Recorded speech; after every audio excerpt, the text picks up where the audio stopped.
Hi, this is Adam Anderson. I'm Director of Global Marketing for Expedia, and I'm here with Nick Vivion, who's the Editorial Director of tnooz. Nick, good to see you again. How you doing? Thanks for having me. Yeah, it's really good to have you here. We're here at the Expedia Partner Conference, and we're going to talk a little bit about hospitality industry trends. So Nick, to start us off, when we think about this year and the trends happening right now in North America, what are some of the things that come to mind for you?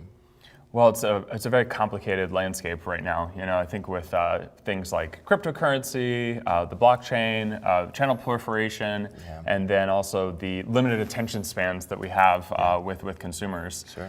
It's a very complicated landscape, and it makes it really interesting and kind of also stressful, I think, when you're deciding where to put your resources. Right.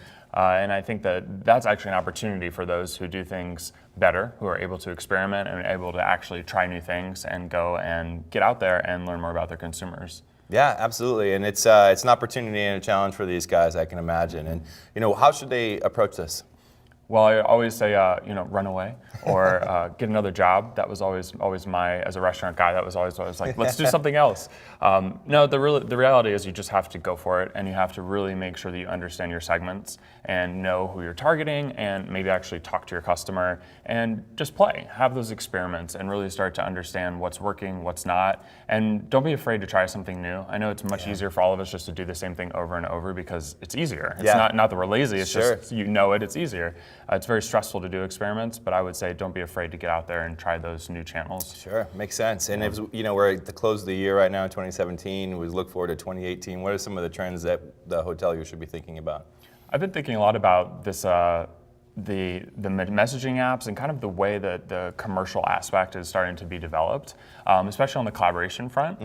There's a lot of brands that are basically making it so you come into a messaging app as a group and you can discuss outcomes, things you want to do and make suggestions. There's a little machine learning that's coming in there on Facebook's side or these other platforms where they're kind of making suggestions. So I think hotels should consider also how they can get in on these conversations, whether on the group side or even on the inspiration side. If someone has made an interest in coming to Las Vegas, how can you make a suggestion within that flow to help them collaborate on that trip? I think that's pretty exciting. Great, yeah, it makes a lot of sense too. And as you think about the future, there's going to be some opportunities, there's going to be some challenges. What are some of the things that come to mind for you? Convergence is a big one. I say convergence rather than consolidation because consolidation kind of assumes that it's just like just getting a bunch of stuff together. Right. But I see this idea that everyone's kind of doing everything. I liken it to the Pizza Hut having a sandwich, and then you have Domino's also having a sandwich. So ultimately, everyone has to kind of decide which brand they're with. We're more like brand people rather than product people, and so that's an opportunity for brands. But it's also kind of it's very stressful too. I think on the vendor side of things, for hotels, it could actually be wonderful because you can find one or two partners that deliver what you need, and you're really loyal to those particular vendors.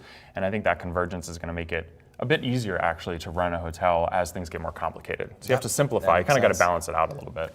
Makes a lot of sense. Well, thanks a lot, Nick. Always great talking with you. Thanks for having me. And thanks for watching. Appreciate your partnership.